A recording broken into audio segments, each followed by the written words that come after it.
Welcome to this podcast about the keys to better employee performance and having the right conversations as a manager. I am Peter van der Hout, Content Program Manager at Skillstown. And with me today, at the podcast microphone, is Jacco van den Berg, trainer, consultant, and author of the recently published book, The Performance Menu. Welcome, Jacco. Thank you so much for your time. Yes, Jacco, this book is a kind of follow-up to an earlier book of yours, The New Appraisal, which was published back in 2017. And in that book, you mainly focused on the interview cycle of performance and appraisal. And that interview cycle is conducted in many organizations between managers and their employees. But that way of conducting conversations has actually been under fire for some time now, for years in fact. But where do we actually stand now? Has anything changed in that area since your previous book? A lot has changed. You could definitely say that. Organizations are conducting the fit conversation, the direction conversation, the good conversation, the compass conversation, different names, different approaches. And actually the conclusion is that it is not just old wine in new bottles. Truly, the traditionally structured performance review in which the manager fills out a kind of TOTO-like form. Quality, A, D. Oral communication skills, A, C. And then you get an endless discussion with an employee who thinks he deserves a D instead of a C. That is really behind us now. Now, in recent years, managers and employees mainly have conversations about the employee's strengths, because what comes easily to an employee about the sustainable employability of employees, their vitality. And what do they want to know, be able to do, and become in a year's time regarding their personal and professional development, but also about job satisfaction. Actually, the aim of the good conversation, the performance menu, is to create a certain climate, a work climate, a development climate in which employees perform sustainably and learn with pleasure. So really, that checking off quality and quantity has made way for, as I sometimes call it, sparking with questions. But you already mentioned there have been other types of conversations. So something really has changed. But you also just mentioned a few check marks and such. What exactly was the problem with the old conversation? I didn't come up with that myself, But they used to say, we have a drink, we take a leak, and everything stayed the same as it was. It was a ritual dance, once a year. Everyone and everything went through the same performance review car wash. They were time-consuming exercises. Managers conducted planning meetings, progress meetings, and performance reviews. There just weren't any 210 hours. That was research. We were working on it, and it really didn't lead to more motivation and performance. And employees who spoke mockingly about the condemnation interview, who only ever heard what had gone wrong. Now, it's also the case, you mentioned the condemnation interview, but what I think was also an important motive, at least from HR's perspective for those conversations, was that as an employer, you had to build a file. And that managers are primarily responsible for that. Because after all, they supposedly know exactly what is and isn't going well in the employee's performance. So that file building kind of takes center stage. What do you actually think of that approach? Because that's really where that whole condemnation story comes from, of course. If an employee isn't performing well, you set up an improvement plan for that. We used to call that a file. As an organization, you have to be able to demonstrate if things really go wrong and you end up standing before the judge in court, then you have to be able to show that we have been a good employer. Told, said to the employee, this and this and this is where the problem lies. And we gave the employee the time and space to catch up, to develop from insufficient to sufficient, with a coaching program, with a training program. Or maybe it doesn't work out with one manager, but it does with another manager. Look, if it still doesn't work, then you have a case. Still no guarantee for dismissal, if I may put it that way. Indeed, the focus was on underperformance. And that's why in the book there's also a lawyer, Pascal Willems, who wrote something about the good conversation in cases of underperformance. Why do we actually talk to people? Well, to help them perform well. And Kilian Warwo has also done a lot of research and written extensively on this topic. So once again, it comes down to that. He talked about growing in order to flourish, growing in order to stay, and in that order too. Why not identify the strengths of employees and empower people in their strengths? Why not stop energy leaks? Seal them, tap into sources of energy, because they will perform better. And that is much more effective then. And here it comes, because you mentioned it as well, trying to turn that weak 5, maybe with a lot of coaching and training. Fixing a weak point takes much more effort, much more energy. And I think that's wasted energy. And in the book, there's also a lot about job crafting, as I sometimes call it. Take a look at what the employee actually can do, because that underperforming employee, yes, they are definitely capable of something, but apparently there's a mismatch between what the job requires and what they can do. Let's take a look at another department or another position. And just yesterday, I had another conversation with someone who had already taken a step back. That's possible too. Demotion sounds so negative. I call it remotion. You take a step back in order to take a step forward. No more walking on eggshells. No more of this, no more of that. And a proper balance between workload and capacity, and you gain job satisfaction from it. So grow in order to flourish. But also, that was your question, right? Grow in order to stay. And it's a bit in our national character that we tend to notice our shortcomings first. Yes. I try to turn that around at home. Exactly. So indeed, a different emphasis, a different direction in the conversation. And then to come back to your book for a moment. What was the reason for you to write this book now? Because you say quite a lot has changed since my previous book. That's actually a positive thing. But still, there's a new book with new recommendations. So what was your motivation to write this book then? Well, yes, as a person, I also go through my own development, of course. 7 years ago, I started with the new way of evaluating. And now it's called the good conversation or the direction conversation. And I participated a lot in project groups. I gave lectures. I provided training to managers and information sessions for employees. And more, the realization emerged that, yes, a one-size-fits-all approach to conversations for every employee just doesn't work. Every employee is different. Every organization is different. Are you a production company or a startup? And I don't call it that anymore. One size fits all. And my contact person, head AE, asked me, yes, come on, we want a different approach to conversations. Coincidentally, it was also called the good conversation. So I started poking around a bit in the organization, and it was a production company. So I approached one of the production workers working in 3 shifts. And I asked this person, hey, why do you work here? He looked at me like, are you okay? I've got a decent job here. Well, then he said, very honestly, I said, well, because I live nearby. I've been doing the same thing for 25 years. And deep down, I want to keep doing the same thing for the next 15 years. And it's a nice atmosphere, playing clavier with the guys. So then I went to the office. You had the production workers and then the office staff. And then I spoke to a young colleague from marketing. I said, what's the reason you work for this organization? I said, well, this is an organization with ambition, growth, and I want to contribute to the growth of the organization. I want to gain knowledge. They have a great management development program here. So yes, whether you're young or old, whether you've been here a long time or a short time, whether you're a production worker or part of a staff department, the reasons why people work are different. And that's why you also need a different approach to conversations. In that same organization, I also had a steer. You probably know one too. Yes, the backbone of the organization. They've always had enough with just half of everything, and they just get the job done. Then I sometimes get the question, what should you actually talk about with such an employee? I say, well, if he's satisfied with the work, the customers are satisfied, whether internal or external, and so are you. Then you only need to ask one question. That's the pleasure question. What needs to happen so that when we have this conversation again in 6 or 12 months, you can say you've had another great year? Well, he'll probably say, as long as we have coffee to drink, and then I can get back to my work. So, yes, not everyone has to go through the same boring black and white process anymore. The rhythm is different. With a young employee, you might have a conversation every month. With that backbone employee, just once a year, and the approach is different. Well, that was actually, for me, that was your question. What was the reason for the book? I think that's the direction you should look in, tailored off-the-rack solutions. So, indeed, the good conversation is certainly not one size fits all. It's not one type of conversation. It's actually an umbrella term for many different kinds of conversations. And then my next question is actually, what makes a conversation good? Well, the title of the book is The Performance Menu. Look, and then all the ingredients for a good conversation about sustainable learning and performance. Well, it's about those ingredients. In the book, I actually made a kind of chart with all sorts of little gears.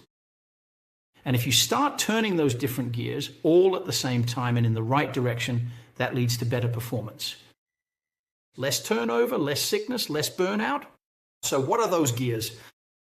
I've already mentioned it. One gear could be that in conversations you ask the employee, what are your strengths? What do you often get compliments on? A compliment is a goldmine of information about a strength. Once you have that clear, the next question is, how can we make even more use of it? You'll notice that once you've clarified that and start making even more use of it, it leads to more responsibility for the employee, more engagement. And then he does the things he does.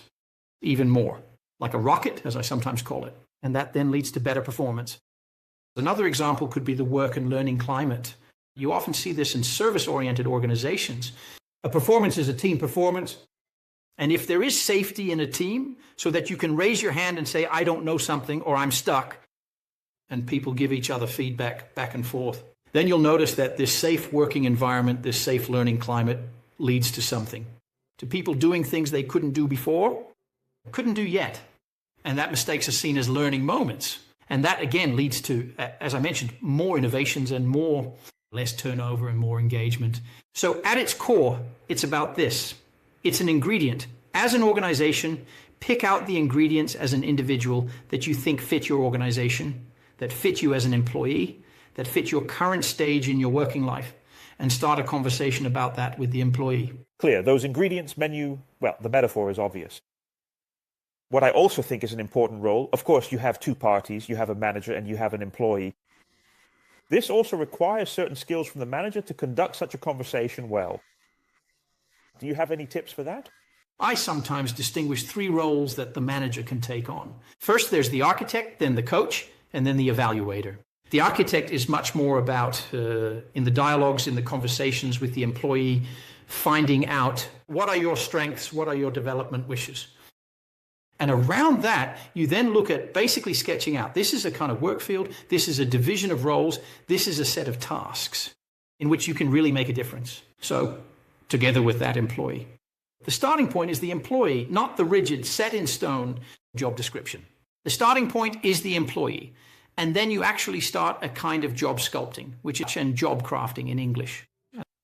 You then shape a set of roles, a package of tasks together with that employee. That is the manager as architect and also as coach. Like, well, that person is then going to use their knowledge, skills, and experience. And then the coach, sometimes I call it the manager as coach, is present in the background. They encourage employees. They discuss certain things that are going really well, a compliment, but maybe also certain things that are not going well. And in the book, I also talk about the growth mindset, about creating a climate in which employees see criticism as free advice, in which they are challenged to identify and develop their own limits.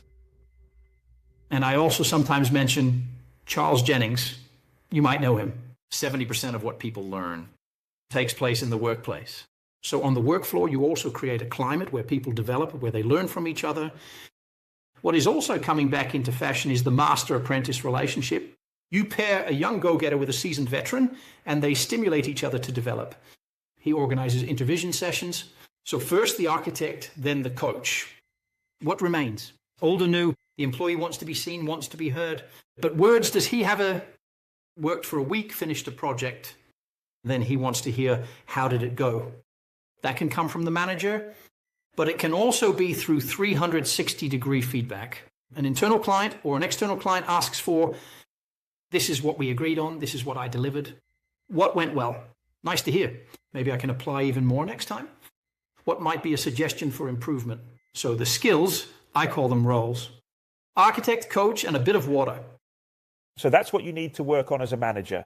Then, of course, you have the other side, the employee. What exactly is the role of the employee in such a conversation or in preparing for such a conversation? Because, I mean, they could just sit there as the passive object, but I don't think that's really the intention either. Certainly the ingredients, two ingredients, ingredient 2 and 4. Well, now it's really about whether it's ingredient 2 or 4. It's about the employee's own responsibility in formulating their performance and development objectives. And the other ingredient is to monitor these yourself as well. Look, the employee is much more in the lead during the good conversation, in the direction-setting conversation, in the fit conversation. When a departmental plan or quarterly plans are presented, he looks at them in light of what he wants to develop, in light of his strengths, and says, put a check mark for me. But behind that project or that role or that task, because I want to further develop myself in that area, I want to further strengthen that strong point. Or I want to know, be able to do, or become something in a month or a year that I don't know, can't do, or am not yet. So employee, proactive, own responsibility. Then he also allows himself to be given feedback. Then he starts talking much more with the supervisor. How is it going now? This was the goal. Is everything going according to plan? Then he can have conversations with a project employee, with an internal client. But I also sometimes say, He also has a conversation with himself, a kind of self-reflection, because he looks at himself in the mirror like this project, we're halfway through now. What is going really well? Or this is going less well. I have a budget overrun or time overrun. What am I going to do to get back on track? So not passive, not leaning back. And if things go wrong, do you mean me or the manager? What should I do?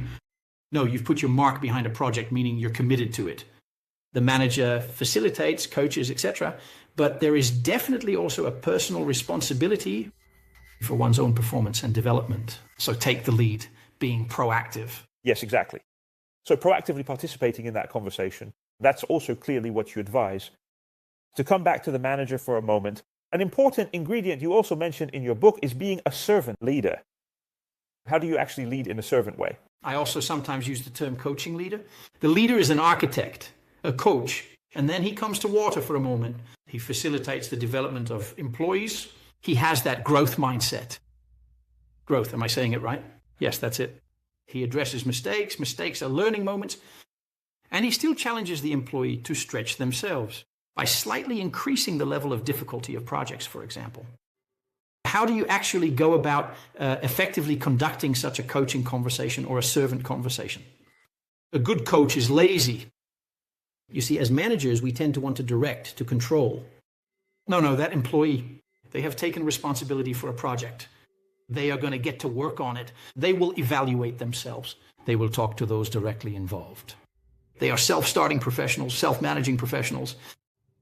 In my view, coaching is about being present a bit in the background, being there, creating a climate in which people can perform and develop, discussing mistakes. But it is much more than that. Tip: no more watching from behind a computer screen, peeking in. Is the employee present yet? No more asking every time, how's it going? No, let them do it themselves. And that also becomes apparent a bit in the conversation. From gosh, employee, just say so. How are you?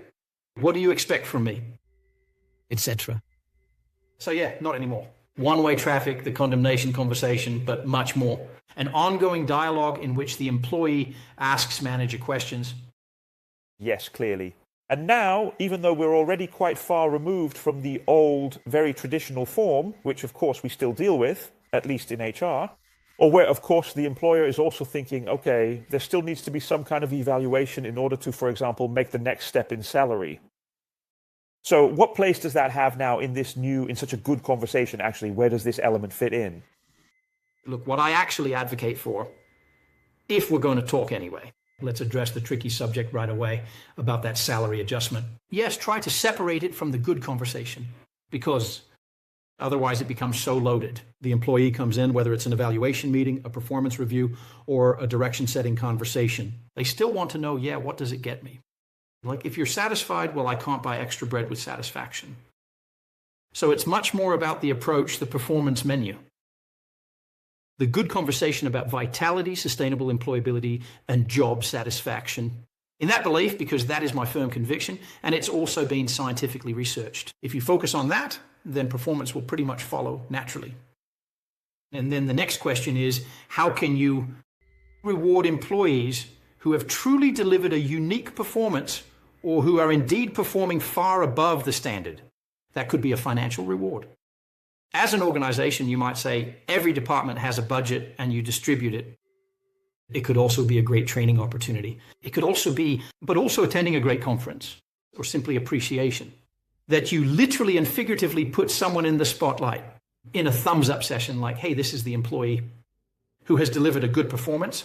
And the employee might feel a bit uncomfortable then, but deep down they do appreciate it. There is attention and recognition for something I have done, and that is a form of non-monetary appreciation.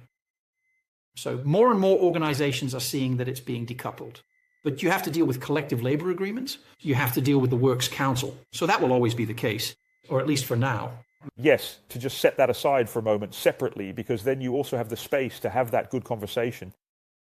That's definitely the impression I'm getting. You've summarized it well, yes. You just touched on it. It can be a form of reward. But is it actually a fixed ingredient of such a good conversation?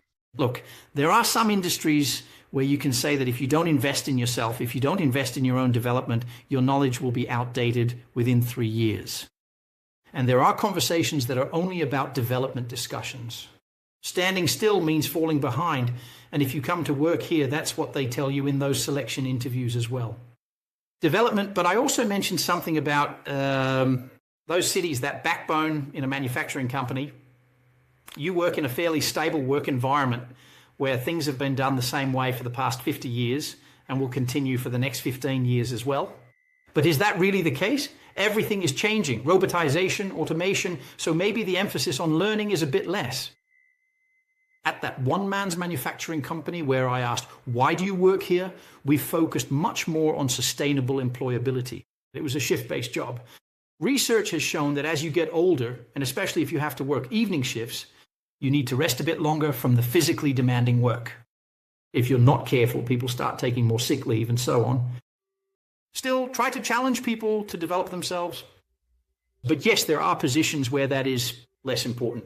And then you do what you said. You focus more, for example, on sustainable employability. How can we ensure that this person can still keep doing the job for the next 10 years? Or maybe with a bit more rest time and so on. If there are managers listening to this podcast and they're thinking, I need to change something. I'm kind of in a transition, or I actually want to make more of a shift from the traditional conversation I've always had to a good conversation. What is the first step they should take? What is the reason we're having these conversations here? Okay. That's actually the only question. Then you arrive at a number of objectives. That could be, for example, to be an attractive employer again because we're growing. And well, how can we be attractive employers? Well, an attractive working environment, here it comes. Work, enjoyment, development. It could be that we have a lot of turnover. Well, then you start looking much more at, well, what can be the contribution of a conversation, whatever you call it, to reducing turnover? So yes, why are we here on Earth? It's about belief, I think, mission, vision, and then why, what, how, Simon Sinek, but let's not immediately start developing systems. First, let's take a step back and really chew on the question, or as I call it, chew it over for a bit. What is actually the reason that we have these conversations with our employees? Do you have that a bit clearer? Then you can ask the question, so what works really well in the current system? What is holding things back? And that you first start answering those kinds of questions. And often you'll notice the rest will follow naturally. And what you also said at the beginning then, you gather that from within the organization. And then, of course, you also need to look at different types of employees, different departments, to perhaps have different kinds of conversations tailored to each situation. Well, Jaco, thank you for sharing your knowledge about having the right conversation. Thank you. It was really great. And thank you for listening to this podcast. And I hope to see you next time.